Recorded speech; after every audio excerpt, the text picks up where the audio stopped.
sonne exactement 19h passées de 45 minutes et vous suivez toujours la Best Entertainment Television BTV Burundi. Madame, Messieurs, bienvenue dans cette édition du journal parlé à langue française sur votre chaîne.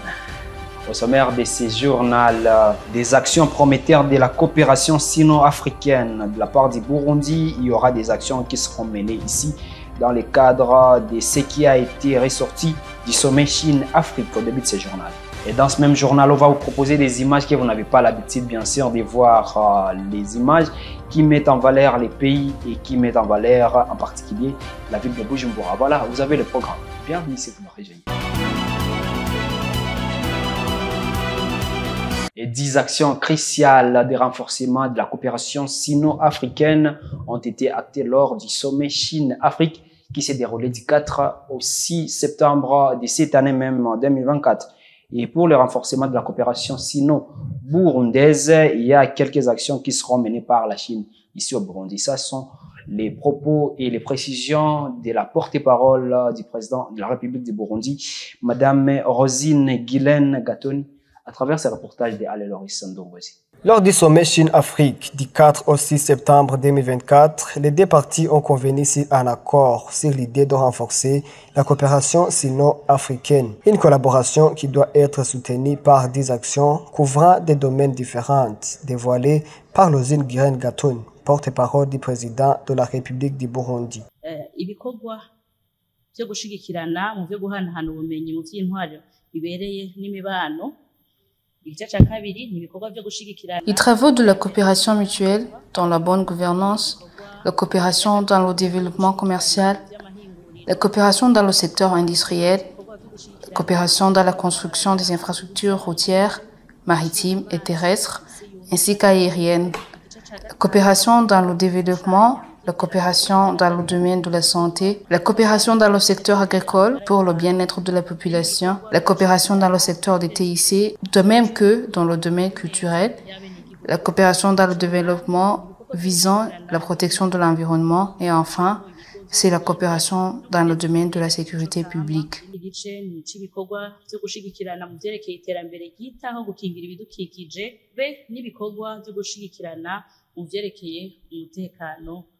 Et pour renforcer la coopération sino-burundaise, la Chine a promis l'exécution de quelques travaux de développement au Burundi.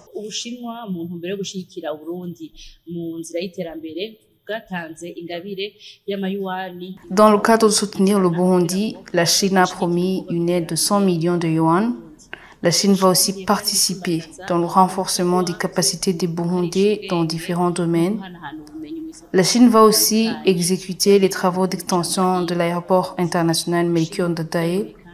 Et dans le domaine des infrastructures, la Chine a promis au Burundi la construction du nouveau bureau du ministère des Affaires étrangères.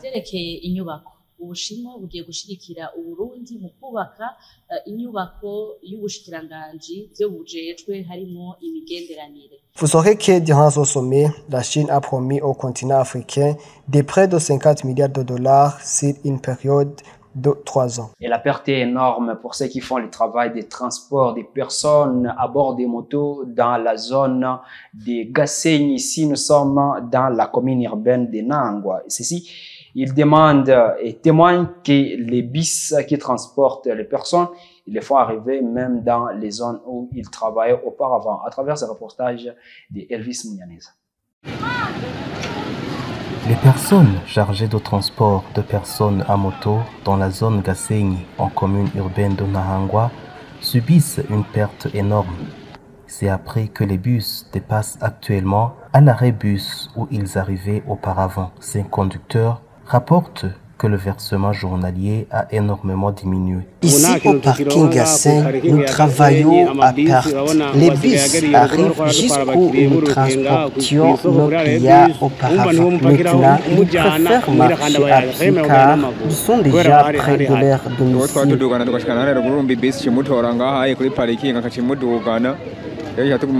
Celui que nous transportions jusque-là, c'est le bus qui le transporte actuellement. Nous nous restons au parking. En plus, l'espace réservé aux motos est très petit.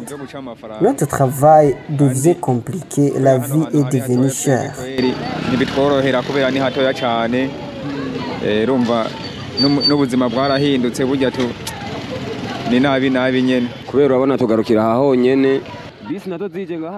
Les clients venant de la ville, les bus les transportent jusque-là où nous les transportions. Auparavant, les bus arrivaient jusqu'au marché et puis les motos les transportaient jusqu'à leur domicile. Mais actuellement, les bus arrivent jusqu'à la fin de la route pavée.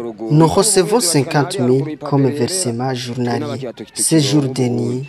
Mais aujourd'hui, nous recevons 30 000 très rarement. Ils demandent à l'État de leur agrandir l'espace de fonctionnement. Nous demandons à l'État de nous faire agrandir l'espace dans lequel nous travaillons. Maintenant, la sécurité règne partout. Nous désirions que nous puissions travailler jusqu'au pont.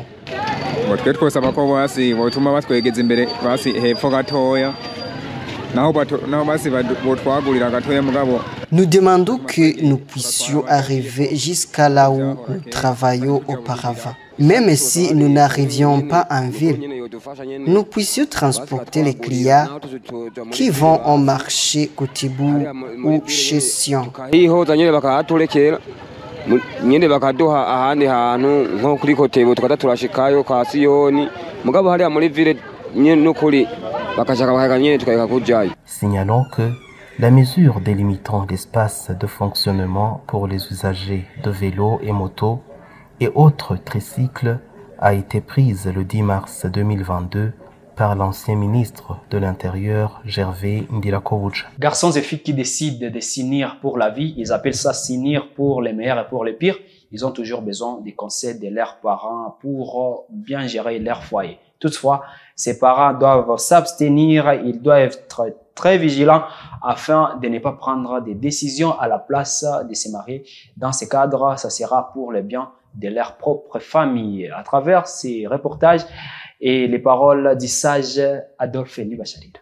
Akantu bise Karina bukwe n'umukazana. Umuhungu avuye i Bujumbura yarashika akagenda arirukanga agashikira mu nzu kwa se na nyina. Umuhungu ashitse.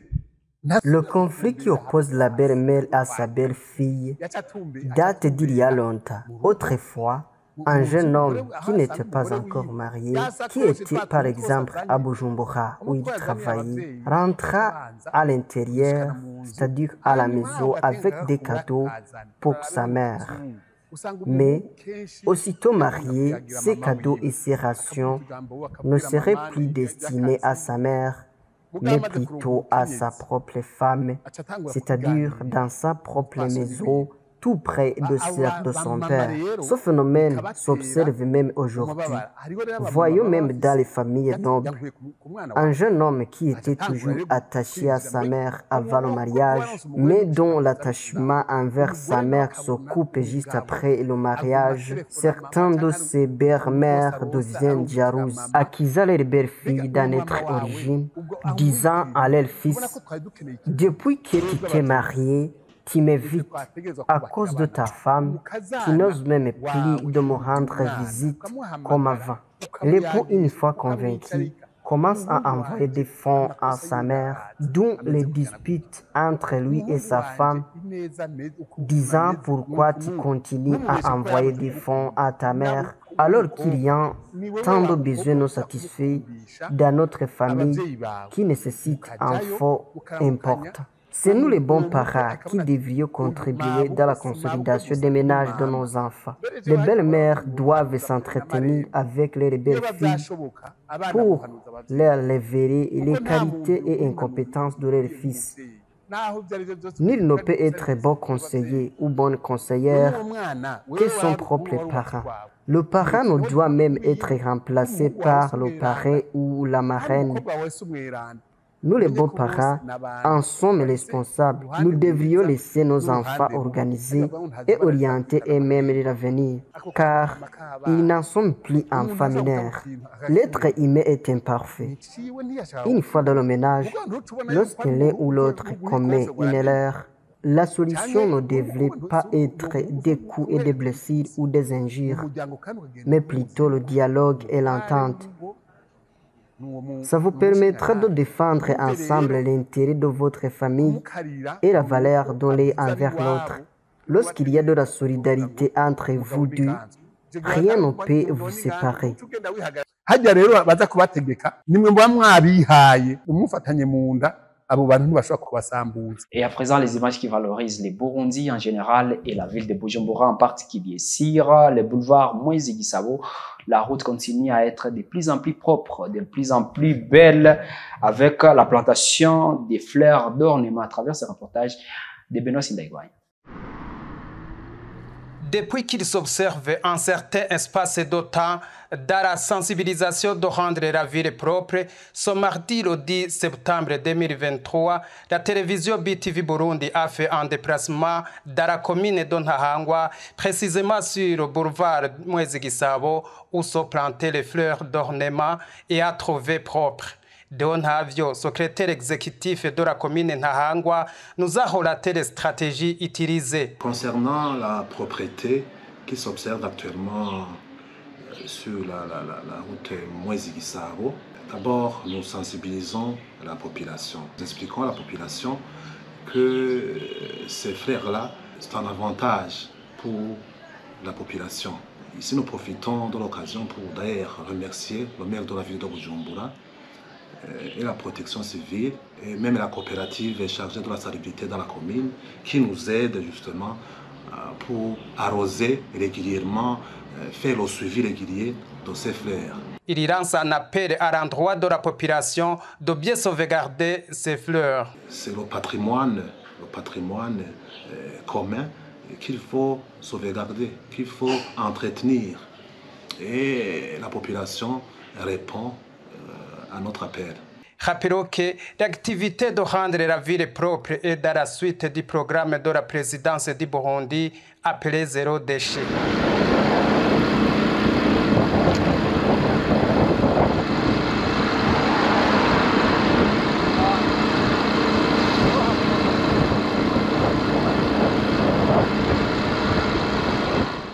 Je sors du Burundi et je vous prends à présent Gilles Verne Nakiman pour l'actualité internationale. L'Allemagne va éteindre à toutes ses frontières le contrôle, a indiqué ce lundi 9 septembre par la ministre de l'Intérieur Nancy Faeser en évoquant de nouvelles mesures de contrôle temporaire avec la France, le Luxembourg, les Pays-Bas, la Belgique et le Danemark vont être mises en place pendant 6 mois à partir du 16 septembre. Ils s'ajouteront au contrôle déjà en place aux frontières de la Pologne, la République tchèque, l'Autriche et la Suisse. Berlin juge le renforcement des contrôles nécessaires pour la protection de la sécurité intérieure contre les menaces actuelles du terrorisme islamique, du terrorisme islamiste et de la criminalité transfrontalière. Des semaines après l'attentat de Solange, revendiqué par le groupe État islamique, de l'auteur présumé étant syrien de 26 ans. Le ministre de l'Intérieur a informé avoir notifié ces contrôles aux autorités de l'Union européenne. S'agissant de mesures exceptionnelles sur le territoire de l'Union européenne, dont le Luxembourg doit être avisé. L'Autriche a déjà prévu qu'elle n'accepterait pas des personnes refoulées par l'Allemagne. En avril 2023, la ligne Botten-Vientiane accueillerait ses premiers passagers. Ce train à grande vitesse est l'un des symboles de nouvelles routes de la soie promis par Pékin et relie la capitale du Laos au sud de la Chine en quelques heures. Une véritable artère commerciale qui permet de désenclaver le Laos. C'est le pays de la région à ne pas avoir accès sur la mer. Mais le Laos, pays la plus pauvre de l'Asie du Sud-Est, s'est considérablement endetté auprès de Pékin afin de concrétiser ce projet. Ce train à grande vitesse a coûté 6 milliards de dollars. Ce train à grande vitesse a coûté 6 milliards de dollars. De nombreuses infrastructures financées par des prêts chinois sont aussi sorties de terre à Botten, ville frontalière et terminus du train à grande vitesse qui est devenu une véritable enclave chinoise en territoire laotien. Laos, pays montagneux, compte 7 millions d'habitants. Voilà, c'est par cette information que nous bouclons finalement ce journal que vous avez suivi avec intérêt. Je vous remercie pour votre fidélité inconditionnelle et je vous rappelle que ce journal c'est à retrouver dès que vous voulez sur votre appareil. Allez sur YouTube et tapez @BTV Burundi. À très bientôt. Continuez toujours à être vigilant et très rigoureux cela pour faire face à cette épidémie de Mpox. En ce temps-ci, il n'est plus nécessaire de se saluer, on se serra la main, les ambassades non plus. Juste levez votre main et faites un signe de salutation, ça suffit. À très bientôt.